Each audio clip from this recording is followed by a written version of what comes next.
Well, welcome to the podcast today. Yes, again, as you know, we love to go around the world to find the most inspiring people. And yes, now we're going to New York City. Yes, that beautiful big city over in America. I have Dennis Consorte, who is a digital marketing expert. He's a small business and startup consultant. And from what I've seen around, he's a pretty good guy. Welcome to the podcast, mate. How are you? I'm doing well. How you doing, Rob? I'm good. I'm good, mate. New York City, that's a big place to live. Which one of the boroughs do you live in?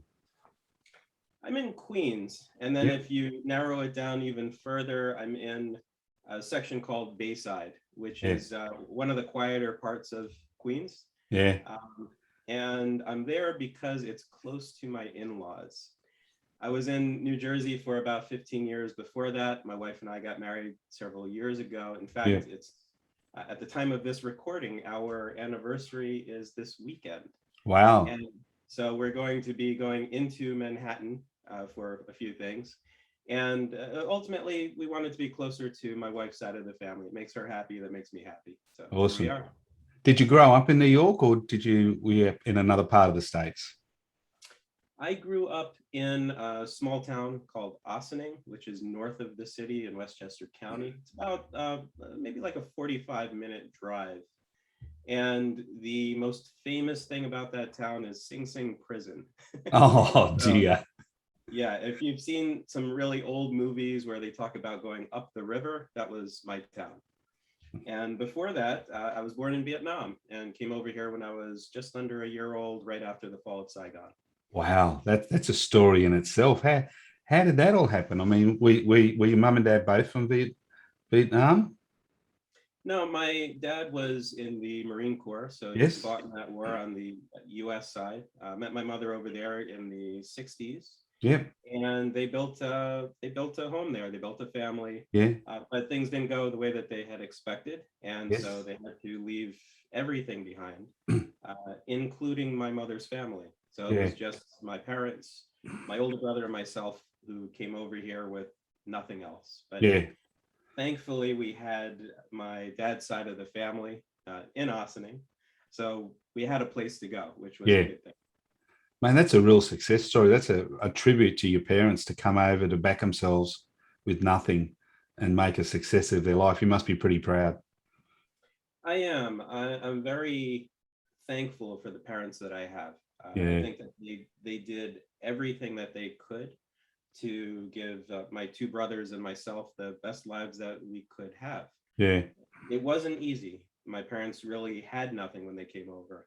Yeah. And when I think about what it was like growing up, we struggled. My dad was a war veteran, Yeah. and so he didn't have a college degree at the Mm. time. He didn't have the training and the skills that many people needed in the job market. And so it was a challenge. And the other piece of it was that uh, my parents wanted the best for all of us, and Yeah. they did everything they could to make that happen. Yeah. And they were sold on a dream. And they were sold on the dream that if your kids go to college, they Mm. get a 4-year degree, that's the answer. And they're going to live happily ever after. Used to be the And answer. it used to be the answer, but it isn't today. It's very different Yeah. today. And you know this, college degrees, like everybody has them, Yeah. or many people have them. And today, what you get with that is a tremendous amount of debt. And that's what I had. I went to college. I went to school. I started out a computer science Yeah. person, but then I had some family stuff going on. I actually had to come back home the year that my mom died, and I took a Mm. year off from school. She was very young. And then I went back to college in upstate New York, finished, but I got a degree in psychology because I had some mental health things going on. I was a young Yeah. guy, lost my mother. So got a degree in psychology. And then I was like, okay, what do I do with this? Yeah. So, Yeah. I can sort of relate to you a little bit there. I lost my mum when I was 25. So, yeah, yeah. it sort of toughens you up, but in the wrong way at the wrong time. I ask all my guests this at universities, we call it, or colleges, you do. What was more important, study or the social side? Social side, 100%, Yeah. without question. Everyone. What's that? Everyone says that. That's Yeah. successful. Everyone says the same thing about college. I feel terrible saying this because I have friends who are professors, Mm. etc. And they make a very good living and they help people to learn lots of wonderful things. For me, that wasn't what got me to where I am today. With college, I enjoyed the experience. I had a lot of fun. I have friends who I still have today, 20 some odd years later. Some of my best friends are from college. I got a lot of debt and I spent a lot of time studying stuff that I didn't apply to what I do today, the digital marketing side of things. And in addition to that, I didn't have the right mindset. I had really an employee mindset, right? Go to college, get your degree, get a great job, live happily ever after. That's what was in my head. But I didn't have the skills to get the kind of job that I felt really good about. So I was temping at all of these different companies for many years, just trying to find my place. And really, the way that I survived was after college with zero skills, I picked up a couple of books on Microsoft Office, how to type. And I'm like, okay, I can type papers, I can make Excel spreadsheets, and I can answer phones. And with that, I could pay my bills. But yeah, I did that for a few years, and I'm like, you know, this isn't my path. And the last real full-time job I had in that portion of my life, I was an administrator at an architectural firm. And I more or less had about as close as you get to a breakdown, because I was like, I'm looking at my life. I think I spent all this time in school studying stuff and I'm not going anywhere. I've been typing papers for so long, and that's a wonderful life for some people, but it wasn't my calling. And so at the time, I was very fortunate that I worked directly with the CFO of that company, and he was a mentor of mine, and he gave me advice that was against his own interests. He was like, Dennis, you have to carve your own path. You have to figure things out. And then he told me his story. It's like, whenever I hit a plateau, what I did is I left, I went somewhere else, and I was able to surpass that and then keep going, right? So hit a plateau, you have to change things up, do something else, hit a plateau, change things up. And so I said, all right, let me give it a shot. And I interviewed for a bunch of jobs, but I was a terrible interviewee. I had no idea how to interview for a job. I was a kid. And so I said, you know what?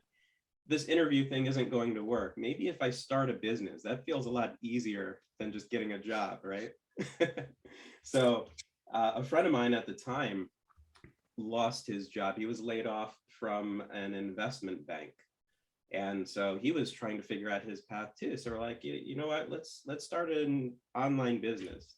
So we have a couple of beers, and next thing you know, we're talking about Netflix and how they were at the time in the early 2000s, they were right at their tipping point. And we said, you know what, let's do something like that. And so we started a DVD rental business, much more niche than Netflix. Sold it about 2 years later.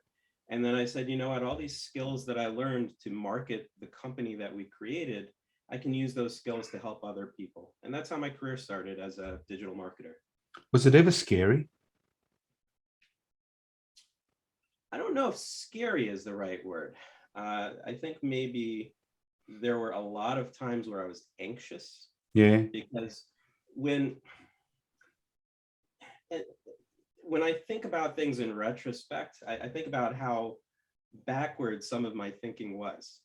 And for example, many people, if you ask them, they'll tell you, you know what, if you have a job, that is so much safer than having a business, right? A business, everything is unpredictable, but a job, you get your paycheck every week and that's safe.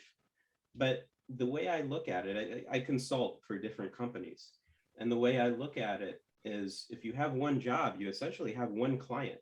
So if you lose that one client, you're out of business. So in my view, as a consultant, when I have multiple clients, if I were to lose one client, I'm still in business. That's actually more sustainable than having a job for one company. It does come with more challenges, though. Yeah. And what I will say is that I had my ups and downs, and there were periods where I did go back to work for people because I wasn't sure if I could make it on my own. Yep. And maybe about like 5 years ago, plus or minus, I went through what I would call entrepreneurial burnout, where I grew my company too fast. I had too many clients, and I still didn't have the right mindset. So if you can imagine, I had my marketing consultancy, and then I was doing private label work for several other agencies. So I was servicing all of their clients and all of my clients. And I didn't have the right mindset to give more ownership to my employees. So I was touching all of the accounts that we were managing, and it was too much. It was overwhelming, and I had to shut the whole thing down. And so I took a couple of years off just to get my head straight, because I was in a dark place. And what I had realized at the time was that I lost my sense of purpose. I was just grinding every day, just working on all these accounts, trying to pay the bills, make the cash register ring so I could hire more people to help, so that I could get more clients, so that I could hire more people to help. And that endless cycle just wasn't sustainable. So I said, you know what? Let me start smaller. Let me find clients who are a better fit for me. Yep. Not just in terms of how much work I did versus what they paid, but also in terms of how I felt about the work that I did. And I said, you know what? Moving forward, I really just want to be purposeful about the clients that I take on. So today, I actually say no to more people than I say yes to, in terms of whether or not I'm going to help them. And I'm much happier. And the work that I do is fulfilling. I have like health and wellness companies as clients. I have small businesses that are making a difference in their communities. And all of this stuff feels way better than what I was doing before. Do you think that you probably slipped into the mindset that a lot of small business people do, is they slip back into the I'm an employee mindset rather than I'm the boss? They end up working in their business, not on their business. And I get this when I do sales and business coaching with people. They tell me how busy they are, they're doing this. And I say, but you're not working on your business. You're just working in. Is that, you think maybe that's what happened to you in some way? That's exactly what happened to me. I was I was working for everybody.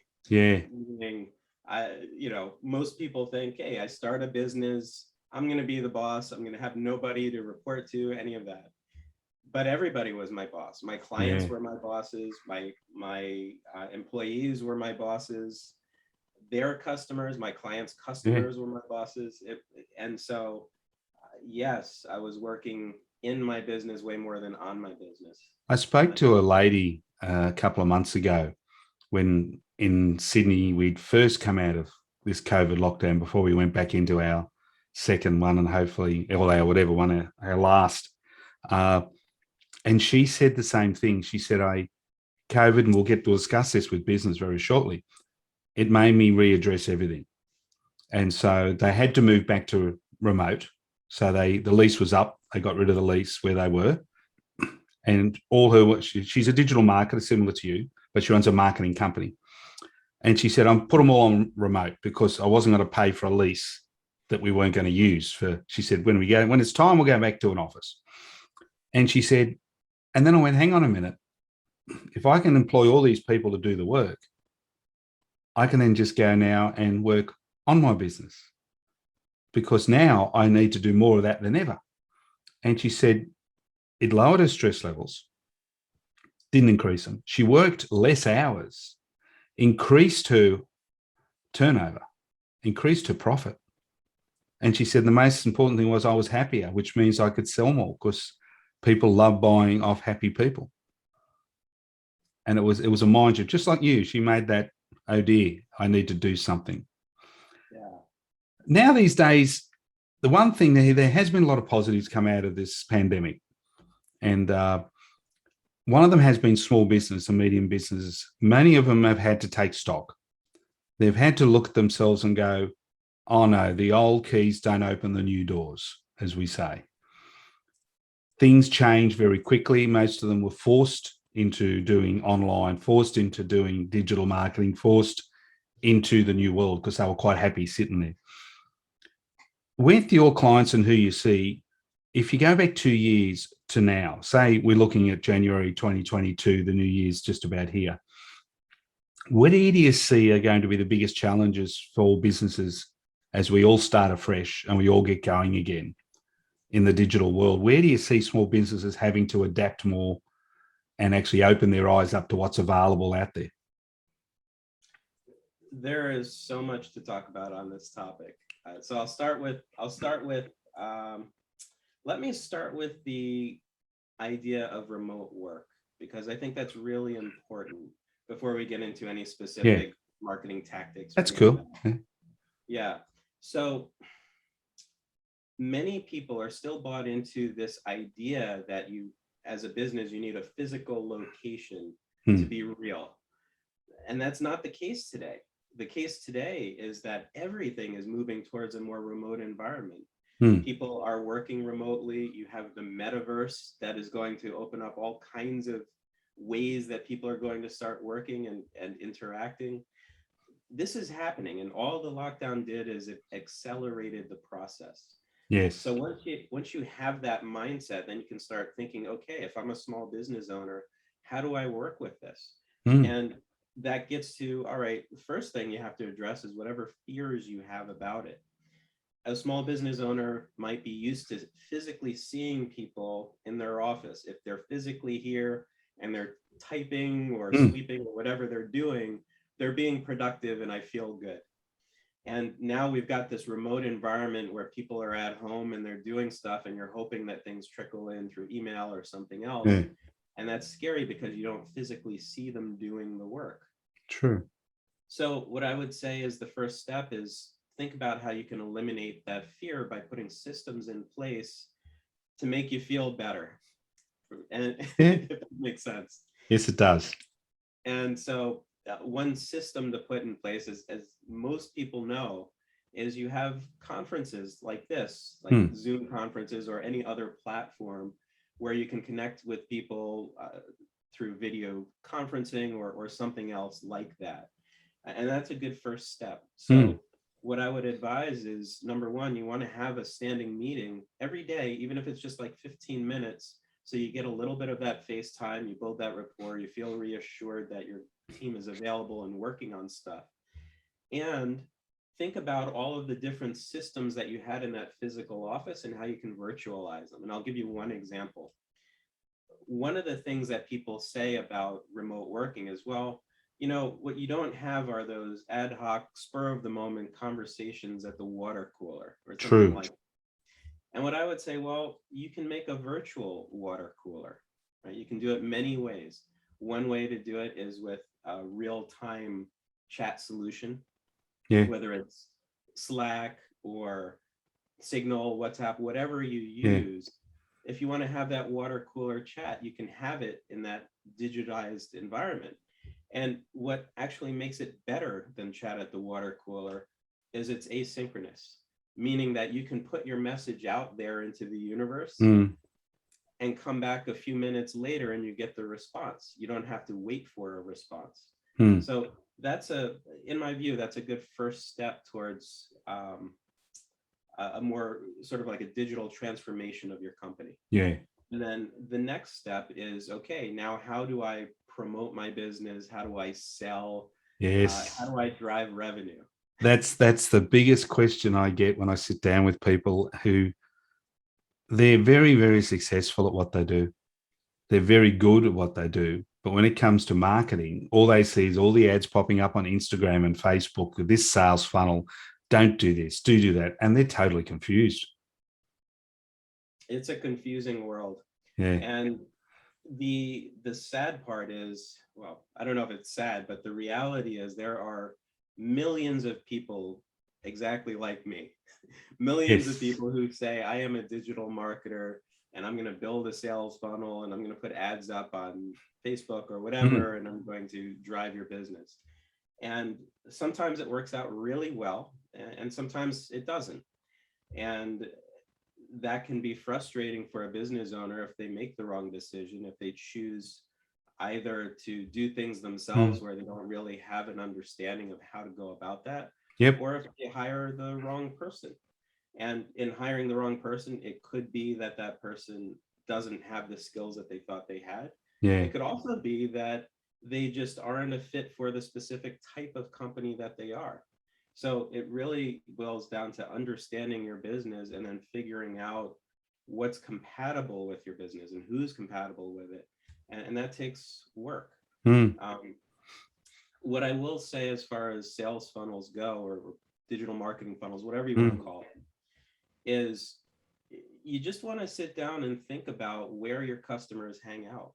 So you also have to be creative about how you interact with them, right? So for Yes. example, let's say you're you manufacture butter. This is an old story. You might have Yeah. seen it in the past, right?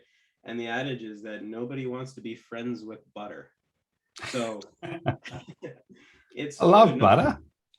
Butter is amazing. I don't think I want to have a conversation with butter. No. So with that in mind, you say, well, okay, there are some things that probably aren't going to be the best tactics. Like Yeah. if I were to put up an Instagram and I just every day put up a new picture of butter, maybe from a different angle or Yeah. in a bowl or something, I feel like that might get tiring.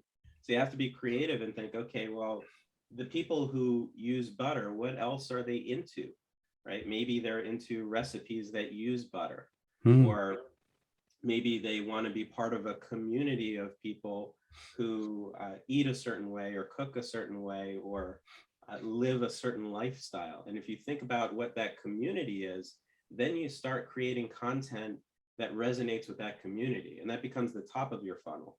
So Yeah. now you're getting people interested in your product indirectly, because what they're really interested in is your community. So you start to build that community, and then as people become familiar, they start, if you think about in-person sales, right? Know, like, trust. When they start learning about you and they start trusting you because you're bringing them value and not asking for anything in return other than maybe some likes or something like that, then you're building a community. And when that happens, then you can start introducing them to some of your products and services. Then you can start engaging them in other ways. You can start getting them into your various lists so that you can market to them and it's relevant so that they don't get turned off by it. So for example, if you have people who are introduced to your company, let's say through your social media, maybe you drive them to a page where they can, I'm just making this up, where they can download a book of butter recipes if they put in their email address. Yes. Right? Yes. Boom, here is a book of these delicious recipes with butter. And now you can start nurturing those leads through email. And one of the things that a lot of small business owners don't think about right away is how they can automate that process. So oftentimes what happens is somebody says, you know what, I'm going to start emailing people. And so every week they're making newsletters and they're doing that piece of it, and that's great.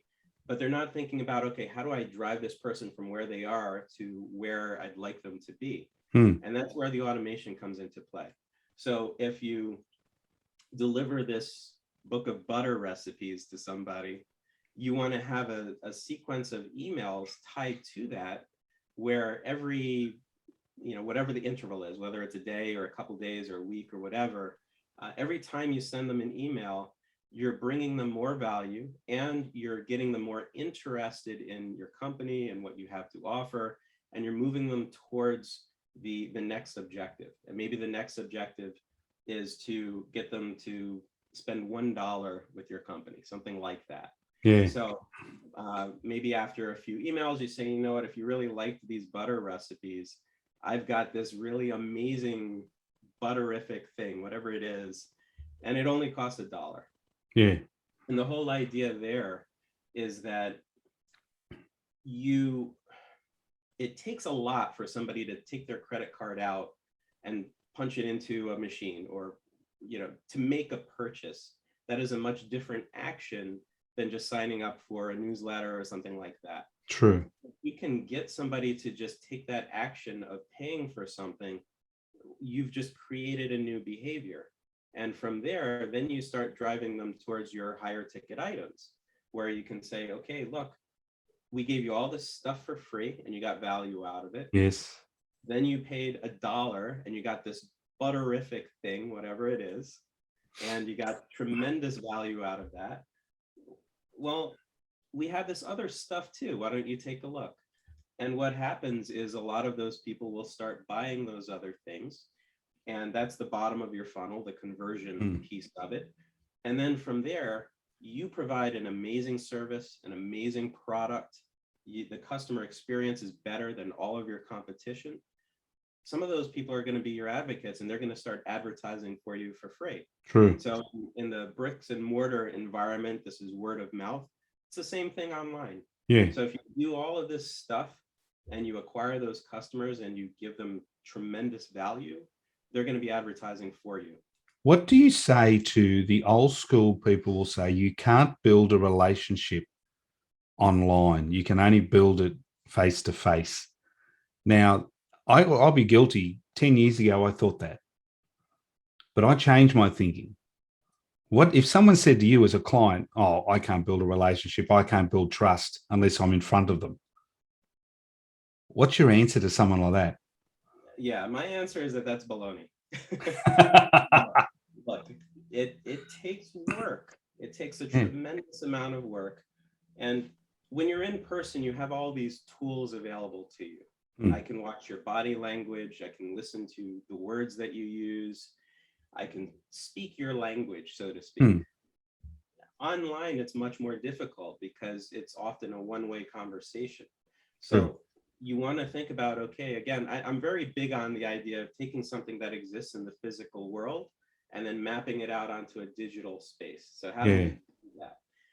I'll give you a couple of examples. One example is when you talk to people, you want to, in a real life conversation in the physical world, one good way to build rapport is to listen to the word choices they make so that you can kind of understand how they think.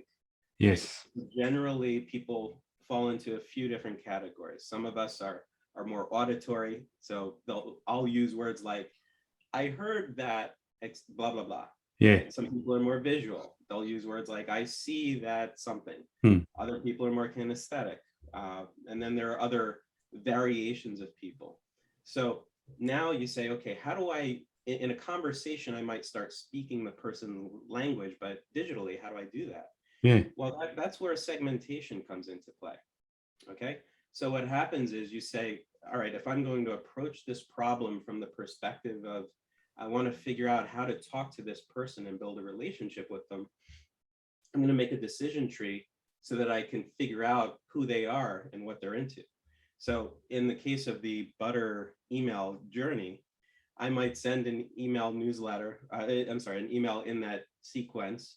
And based on the user's behavior, I'm going to send them the next message with slightly different verbiage. So if they act in one way, that's going to get a different response than if they act in another way. True. So if you think about advertising and nurturing a lead as a conversation, that's how you start building that relationship. And with the digital advertising side, it's the same thing. When you start serving people ads based on their interests, that's an indicator of what they're interested in. And in a conversation, same thing, right? If we have a conversation, maybe we have a little bit of a handshake where we're trying to figure out what our interests are, right? So you're really interested in travel. Some people are interested in sports. People are interested in different things. And then you talk about that thing. Yes. So with digital advertising, it's the same thing. If you were to do, let's say, Facebook ads and you target people who are interested in, fitness, right? They're going to get much different messaging than people who are interested in other things. And in that messaging, that's where you weave in your product and services amid stuff that you know they're already interested in. Yeah, look, it's so true. It's getting and teaching people how to, we call it another way when we do sales training is mirroring. You mirror the person you're in front of, because then you can build rapport. And it's the same in the digital age. You just have to manipulate it a little bit better. Now that we're coming out of COVID, if you have a small business, what is going to be the most important thing for you to concentrate on? Because yes, okay, we've all been buying online, but that's not going to hold, as in not the same percentage. There will be a percentage of people will still go back to bricks and mortar, but the percentage of people buying online is still going to be at least 100% more than what it was before. So if you're just a small business, where do you think they now have to look at for the next 12 months to concentrate to maintain their business and don't lose momentum, or just go, oh, let's go back to the way it was? But we're not there. We're not going back there. That's gone. Yeah. What I would say is that you will do best to explore a niche and to build a community. Yep. So in other words, you're not going to be competing against Amazon. You might sell some of your products on Amazon and make a ton of money. Just realize that those are their customers. They're not your customers. How true. If you want your customers, you're not going to compete on price. You're going to have to compete on other things. Yes. So one of those things is, look, number one, figure out a niche related to your business that you can be the authority on. And think about the value you can give to people when they come to your e-commerce site. Yes. If you can bring them value through your blog, through your social media and other things related to that specific niche. Because then what happens is they trust you way more than just trusting a random vendor on Amazon to save $2. They would rather spend that extra $2 with you because you are the authority and you said, you know what, this is the right product for your needs. Yeah. And then, of course, building a community around your business matters tremendously. Again, it goes to the sales training that you're talking about. If you build a community, then you have that trust with people and they're going to be more likely to buy from you than somebody else. Yeah, so it's for anyone listening, this is a very condensed version of what you do today. So I really appreciate your time. Okay, we've now had the accelerator that's been pushed flat to the floor by COVID when it comes to business. They've thrown everything out the door. The windows are open. Everything's gone. Everyone's rebooting. Where do you see now in the next 5 years is going to be the biggest change to how small business operates?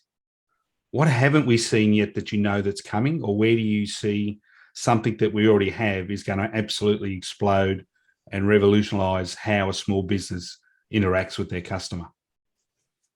There are a few things. One is, I would say that conversational commerce is going to grow a lot. What do you mean by that? Well, when you go to a website, sometimes you'll see a little chat pop up, and sometimes you talk to a bot, and sometimes you talk to a real human. Yes.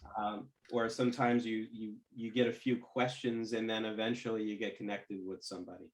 True. So think about integrating some conversations into the way that you do business online, and take the next step that so many companies don't take, which is make it an awesome customer experience. A lot of times people get into those chat bots and then it just becomes really frustrating because they get stuck in these loops with questions that aren't related to what they actually need. True. So figure out how to make that an awesome customer experience. The other piece is I really think you need to take a really hard look at the metaverse. We know that Facebook changed its name. We know that Microsoft announced their own version of the metaverse. This is a big thing. And if you think about where e-commerce started, the whole idea behind selling certain things online was you wanted to emulate the in-store experience as much as possible. So 10 years ago, it was all about, well, if you sell apparel, you want to make sure that you have swatches of all the colors. You want to make sure that you could zoom in and see the texture of the material. Well, now think about the metaverse. This is an immersive three-dimensional space. You could literally walk into a store while you're sitting on your couch and you're looking around and you see things hanging on hangers and you can pick them up and you can open them and use them. So start looking at that space. I think that's going to be a game changer. And if you get in early, you've got a really good shot at doing well. Hey, I'll just pull you up there. I was in a store in Sydney on the weekend that had only opened 3 weeks ago. Like they were closed for basically 2 years. And my wife and I, it was a Japanese owned store. And we bought some stuff for our grandchild and we put it in a bag. We walked up to the self-serve counter and it said, put your purchases here. And it just looked like any other self-serve counter. Put them down. I looked at the screen. You're done. They were there, the whole Yeah. lot of them. And we've just gone, wow. Didn't scan a thing. Yeah. Frictionless commerce is 100% going to be huge in the future. And I think this is going to be one place where a bricks and mortar retail business can do well. Know that Amazon is already exploring this space with Amazon Go and other things, and some other companies too. Yeah. The whole idea, you have your mobile device, you walk into the store, boom, it hits your RFID. Yes. You just pick stuff up. You've got all these cameras watching you. They see what you pick up and put in the bag. You walk out and you're done. That's it. That's what commerce is going to be in the next 10 years. So you can see the digital side and the physical side sort of merging, be it virtual or be it real, into one. Yeah, 100%. And you know what's interesting too is when we think about even other spaces, like if we look at this NFT craze, right? Yeah. The whole idea is you're buying these digital products and they're one of a kind, they're non-fungible. Yeah. So you buy an NFT, there's only one in the universe. Well, I just went to a Louis Vuitton store with my wife. She likes handbags. I'm not into that stuff. Now, is that the store that is the real Louis Vuitton, or is it the one in Chinatown down the back of New York? Because I've been to both. Yeah. You don't have to answer that, Dennis. You don't have to answer that. Well, you brought up an interesting point, because what I wanted to say was when we went into the store, we actually exchanged one bag for another. And what they did is they were scanning the bag, because now what Louis Vuitton does is they put an RFID chip in every single bag that they make, which makes every bag unique. So they scan it, they know what store it came from, they know who bought it, they know the entire chain of ownership. Like, they can do that. So I think that that's going to be really interesting too. In terms of counterfeits, it's brilliant technology, because now if somebody has the bag on the street of Chinatown for $5, you can scan it and see if it's real or not. True, mate. Look, you're absolutely brilliant to talk to. I know a lot of people listening to this are going to want to get in touch with you. So I've got two questions. First, how do people find Dennis? How do they get in touch with you and hopefully do some business with you, mate? Yeah. So easiest way to connect with me, just go to LinkedIn and look up Dennis Consorte, Consorte. As long as you don't look like a spammer and you don't send me a DM that in the first paragraph says, we have people for $25 an hour. Tell me about it. Or, anyway. Yeah.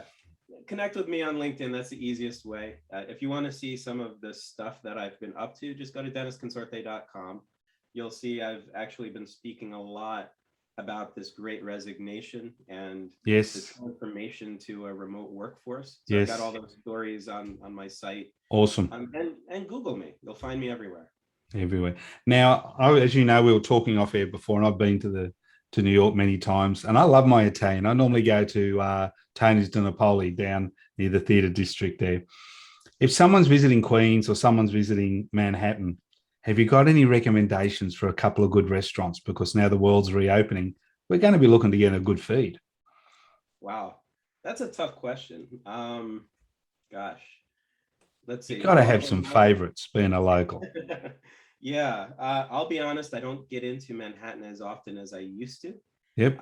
You can do a Queens restaurant, mate. Yeah, so I'll talk about Queens. So here in Bayside, there is a street called Bell Boulevard. That's where a lot of restaurants are. You'll find a lot of Asian and Greek cuisine there, and other food too. Yes. And then further out towards Long Island, one of our favorite spots is a restaurant called Lola's, which is Israeli food. It's in Great Neck. Really delicious food. And it's also expensive, so we don't go there every day. And heavy, very heavy food. Yeah, and then Manhattan. I mean, there are so many places to go. Just think of the cuisine, Google it. Yes. Tonight we're actually going to one of my friends has a comedy club on the Upper West Side called Stand Up New York. So we're gonna have a little dinner and then go see a show there that another one of my friends is producing. He's a mentalist, so he's going to be reading people's minds at this. Okay. Yeah, I've been privileged to go to a bit of off-Broadway on some of the smaller shows when I've been in New York, as well as the main shows. And there's a lot of talent there, and there's a lot of hidden places that are absolutely awesome. Mate, it's been absolutely fantastic listening to you today. I know our visitors and our people who come up and listen to the podcast and send me notes are going to love what you've been saying. I'm sure you've blown a few people's minds. They've just gone, oh no, what am I going to do? So I think it's fantastic. The new world's upon us. We just got to embrace it and move with it. So thank you so much for spending your time with us. Yeah, thank you, Rob. This was a lot of fun, and I hope that people found what I had to say interesting, at least. They will, mate. And as we say at the end of all of our podcasts, have a groovy day.